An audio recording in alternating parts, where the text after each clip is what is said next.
Assalamualaikum warahmatullahi wabarakatuh. Selamat pagi, salam sejahtera bagi kita semua. Om Swastiastu, Namo Buddhaya, salam kebajikan. Perkenalkan, nama saya Dr. Dwinanda Linsya Levi Heningdia Nikolas Kusumawardani, SHMH, pengampu mata kuliah Hukum Pidana di Fakultas Hukum UNTAK Semarang.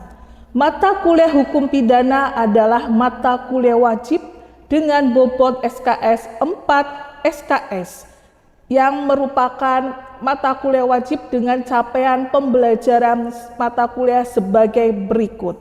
Yang pertama adalah mahasiswa mampu menjelaskan penegakan hukum pidana yang mencerminkan nilai-nilai kemanusiaan dan keadilan untuk mewujudkan perlindungan hukum dalam masyarakat.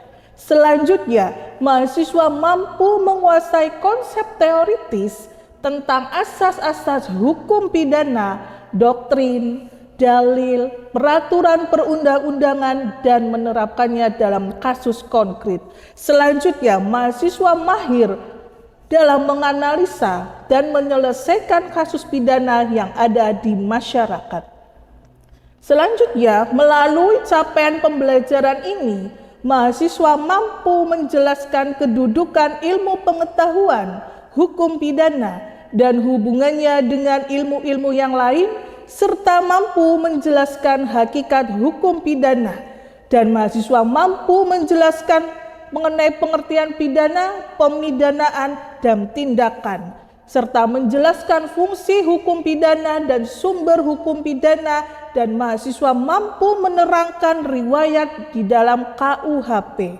Mahasiswa mampu menjelaskan riwayat berlakunya KUHP di Indonesia sampai tahun 1958, dan mahasiswa mampu menjelaskan sistematika dari KUHP. Selanjutnya, mahasiswa menguasai asas-asas ruang berlakunya hukum pidana menurut waktu dan menerapkan dalam kasus yang konkret, dan menguasai asas-asas ruang berlakunya hukum pidana menurut tempat dan menerapkan dalam contoh kasus, menguasai hakikat tindak pidana yang meliputi pengertian tindak pidana, unsur-unsur tindak pidana, jenis-jenis tindak pidana, rumusan tindak pidana, subjek tindak pidana, hubungan kausalitas, sifat melawan hukum, dan mampu menerapkan dalam kasus konkret, serta menguasai menjelaskan hakikat pertanggungjawaban pidana yang meliputi pengertian pertanggungjawaban pidana, unsur-unsur kesalahan, bentuk-bentuk kesalahan, pertanggungjawaban korporasi, dan mampu menerapkan dalam kasus konkret, serta menguasai alasan penghapus pidana dan alasan penghapus penuntutan, dan mampu menerapkan dalam contoh kasus konkret. Deskripsi mata kuliah hukum pidana ini menjelaskan mengenai kedudukan ilmu pengetahuan hukum pidana dan hubungannya dengan ilmu-ilmu, serta dapat menjelaskan dari hakikat hukum pidana, pemidanaan dan tindakan, fungsi hukum pidana dan sumber hukum pidana, riwayat KUHP, perkembangan KUHP setelah tahun 1958, sistematika KUHP, ruang berlakunya hukum pidana menurut waktu, ruang berlakunya hukum pidana menurut tempat, tindak pidana, pertanggungjawaban pidana, alasan penghapus pidana, dan alasan penghapus penuntutan. Materi pembelajaran mata kuliah hukum pidana ini adalah kedudukan, ilmu pengetahuan hukum pidana, dan ilmu-ilmu yang lain. Objek ilmu pengetahuan hukum pidana, objek kriminologi, pengertian hukum pidana, dan jenis-jenis hukum pidana. Selanjutnya adalah pengertian pidana dan jenis-jenis pidana, pengertian pemidanaan dan teori tujuan pemidanaan, dan selanjutnya mengenai pengertian tindakan dan jenis-jenis tindakan, fungsi hukum pidana, sumber-sumber hukum pidana, riwayat berlakunya KUHP di Indonesia sampai tahun 1958, Undang-Undang Nomor 1 Tahun 1946, dan ada riwayat KUHP baru yaitu KUHP Nasional Undang-Undang Nomor 1 Tahun 2023. Selanjutnya mengenai sistematika KUHP lama, menjelaskan mengenai sistematika KUHP baru yaitu KUHP Nasional Undang-Undang Nomor 1 Tahun 2023, dan mengenai tindak pidana khusus dalam KUHP Nasional KUHP baru yaitu dalam Undang-Undang Nomor 1 Tahun 2023 dan kaitannya dengan undang-undang pidana di luar KUHP, ketentuan peralihan dan penutup dalam KUHP baru yaitu KUHP Nasional. Selanjutnya menjelaskan mengenai pengertian ruang berlakunya hukum pidana menurut waktu, asas legalitas formal, asas legalitas formil, dan asas retroaktif. Pengertian hukum berlakunya hukum pidana menurut tempat, asas teritorial, asas personalitas yaitu nasional aktif, asas perlindungan yaitu nasional pasif, dan asas universal, serta menjelaskan mengenai pengertian tindak pidana, unsur-unsur tindak pidana, jenis-jenis tindak pidana, rumusan tindak pidana, subjek tindak pidana, pengertian perbuatan, hubungan kausalitas, sifat melawan hukum, dan menjelaskan juga mengenai pengertian kesalahan, unsur-unsur kesalahan, bentuk-bentuk kesalahan, dan pertanggungjawaban korporasi, serta pengertian alasan penghapus pidana, alasan penghapus pidana di dalam KUHP, alasan penghapus pidana di luar undang-undang, alasan penghapus pidana putatif, pengertian alasan penghapus penuntutan, alasan penuntutan di dalam KUHP. Selanjutnya mengenai metode pembelajaran dengan tatap muka, dengan problem case learning yang berupa ceramah dan diskusi, serta ada tugas individu dan kelompok yang dipresentasikan. Mahasiswa wajib membaca materi dari buku pengampu mata kuliah hukum pidana, yaitu saya sendiri, Dr. Dwina Mdalinsya Levirnindya Nikolas Kusuma Wardani, dengan bukunya Hukum Pidana, dan bisa membaca materi dari buku Kris Miarsi dengan bukunya Pokok-pokok Materi Hukum Pidana, dan Sudarto dengan bukunya berjudul Hukum Pidana 1, serta Mulyatno dengan judul buku Asas-asas Hukum Pidana. Selanjutnya, mengenai metode penilaian mahasiswa, diutamakan adalah kehadiran, partisipasi kegiatan di dalam kelas, membuat tugas makalah baik individu maupun kelompok, lalu dipresentasikan, serta etika mahasiswa di kelas itu sangat penting, serta penilaian dari ujian tengah semester yaitu UTS dan ujian akhir semester UAS. Berikut praktik pengajaran mata kuliah hukum pidana, saksikan video berikut ini. Ya. Maaf ya Bu, telat Bu.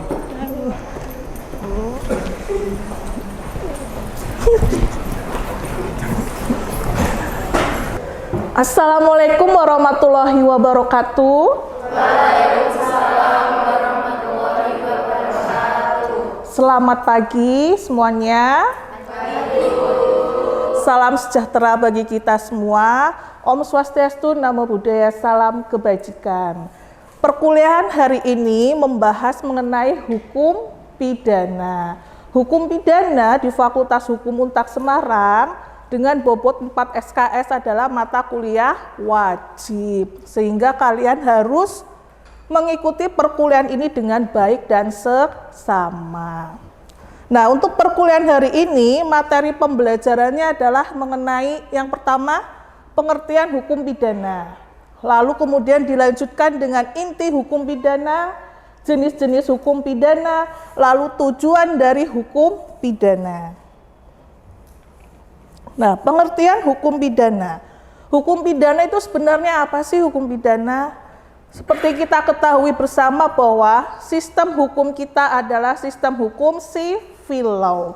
Civil law adalah orientasinya bersumber dari hukum tertulis. Nah, kalau kita belajar hukum pidana, hukum tertulisnya adalah KUHP, Kitab Undang-Undang Hukum Pidana. Nah, yang dimana kita masih memakai KUHP WVS, walaupun ya sampai saat ini sudah ada Undang-Undang Nomor 1 Tahun 2023 mengenai KUHP nasional, tetapi masih dalam tahap sosialisasi untuk KUHP nasional. Kemungkinan diberlakukannya KUHP nasional di tahun 2026, jadi 3 tahun setelah diundangkannya dari tahun 2023, berarti diberlakukannya kemungkinan di tahun 2026. Nah, kembali mengenai pengertian hukum pidana. Pengertian hukum pidana berarti ada suatu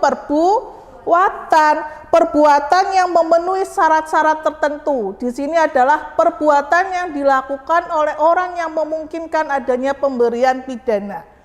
Nah, jadi dalam hal ini pengertian hukum pidana adanya suatu perbuatan dan adanya suatu pelaku yang melakukan suatu kejahatan, itu tindak pidana. Nah, pidana adalah penderitaan yang sengaja dibebankan kepada orang yang melakukan perbuatan yang memenuhi syarat-syarat tertentu. Nah, kita ketahui bersama ya, hukum pidana kita punishment-nya adalah idealnya dengan hukum pidana penjara. Sehingga di dalam KUHP WVS, strukturnya, sistematikanya itu ada 3 buku ya. Jadi buku pertama di KUHP WVS itu adalah ketentuan umum atau aturan umum, buku kedua mengenai kejahatan, buku ketiga mengenai pelanggaran.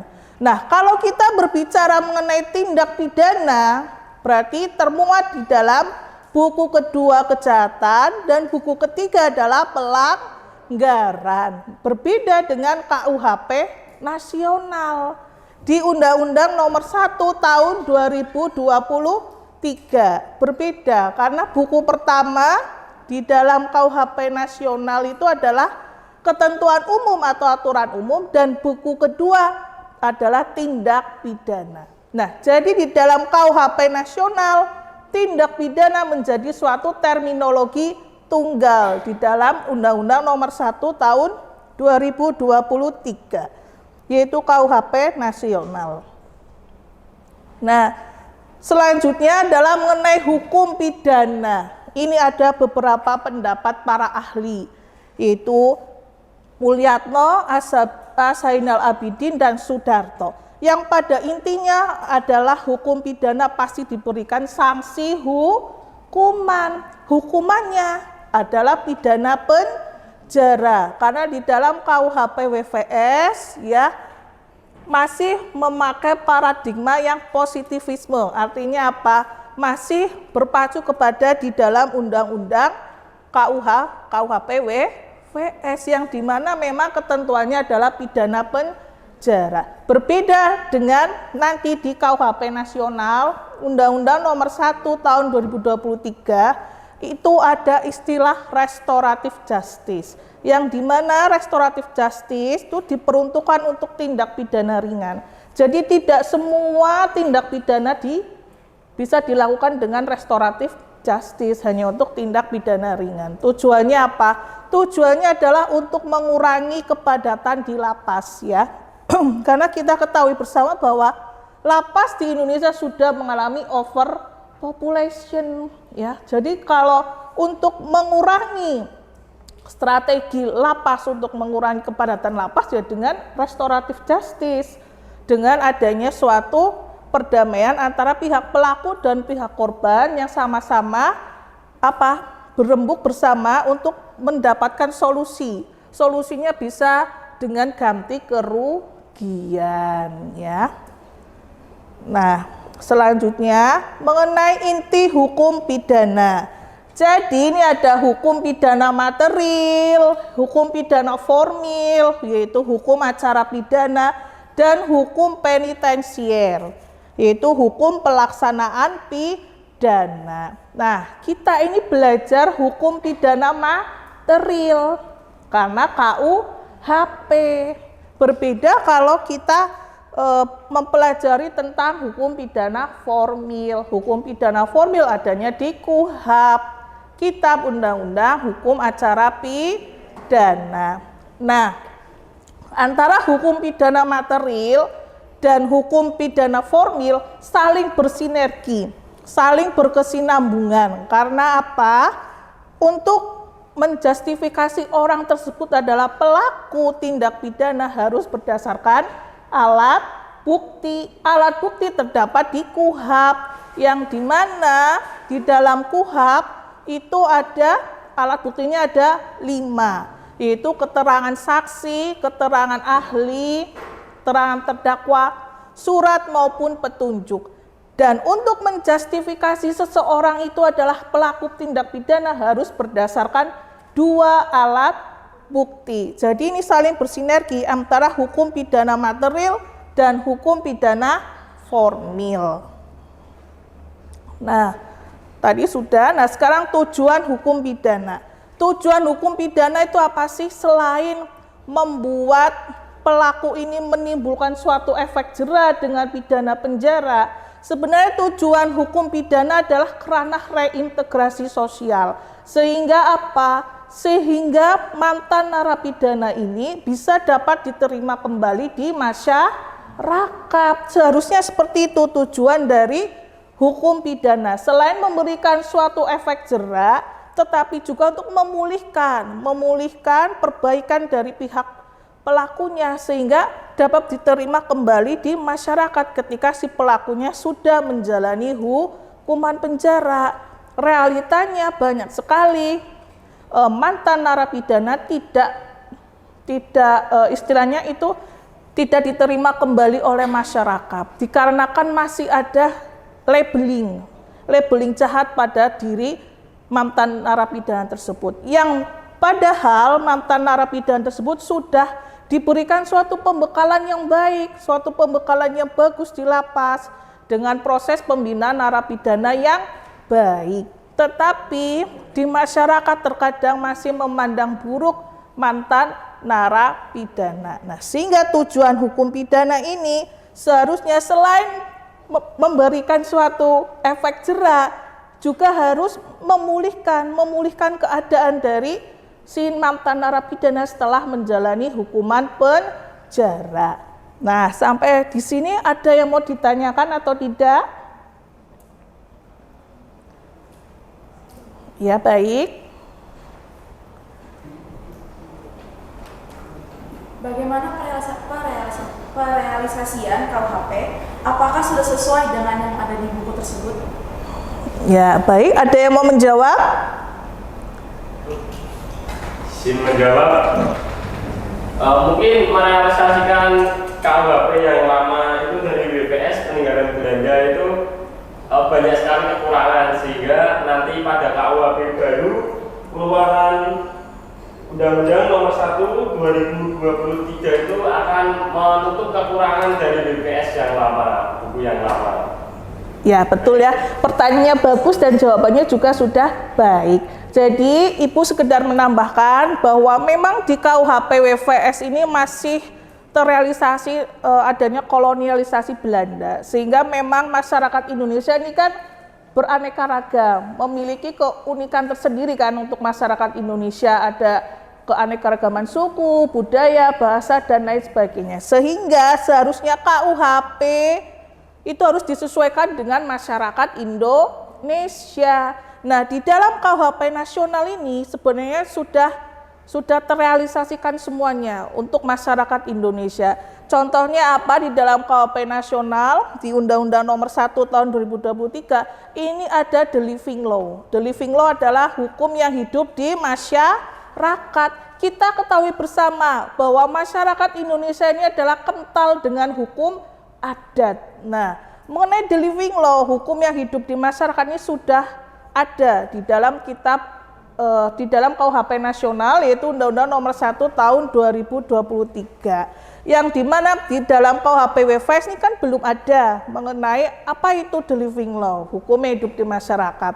Nah, kita sebagai masyarakat Indonesia ini kan kental dengan adanya hukum adat. Dari zaman nenek moyang dahulu itu sebenarnya sudah dikenal dengan istilah restoratif justice sebenarnya, karena di restoratif justice itu juga mengadopsi dari hukum adat, yang dimana di desa kalau ada suatu permasalahan, kalau ada suatu istilahnya suatu tindak pidana, lebih percaya kepada ketua adat, pemangku adat, kepala suku adat setempat dengan cara rembuk desa. Nah, rembuk desa ini kan istilahnya antara pihak pelaku dan pihak korban dan serta masyarakat dilakukan suatu upaya solusi untuk mencari titik keadilannya di mana. Nah, biasanya dalam bentuk ganti kerugian. Nah, sebenarnya KUHP nasional ini sudah sangat bagus. Nah, nanti tinggal kita menunggu untuk diberlakukan.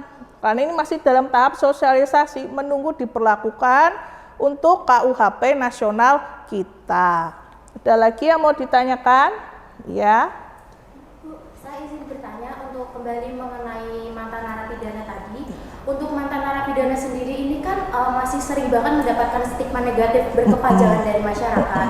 Padahal idealnya pemidanaan itu kan tujuannya agar mantan narapidana ini mendapatkan kembali pandangan positif terhadap dia di lingkup masyarakat. Bagaimana hal ini bisa terjadi, Bu? Ada yang mau menjawab? Oke, saya izin. Iya. Izin menjawab pertanyaan Mbak Kalista.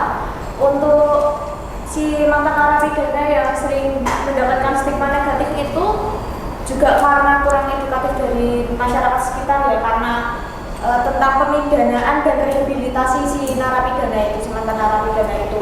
Jadi masyarakat sekitar itu mungkin dia kurang paham tujuan dari pemidanaan si mantan narapidana itu seperti apa, dan masyarakat itu menganggap sudah mereka jahat duluan seperti itu.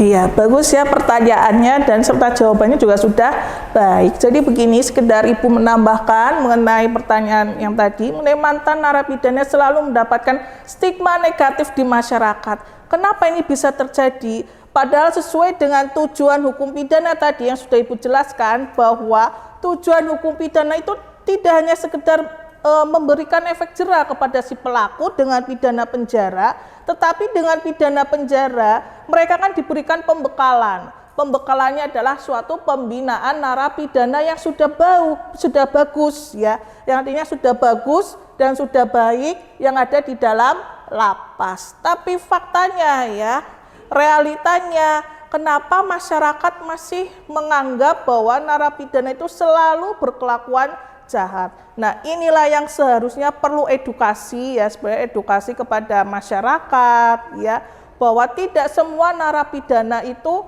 kalau sudah di dalam lapas, keluar dari lapas perlakuannya itu sama.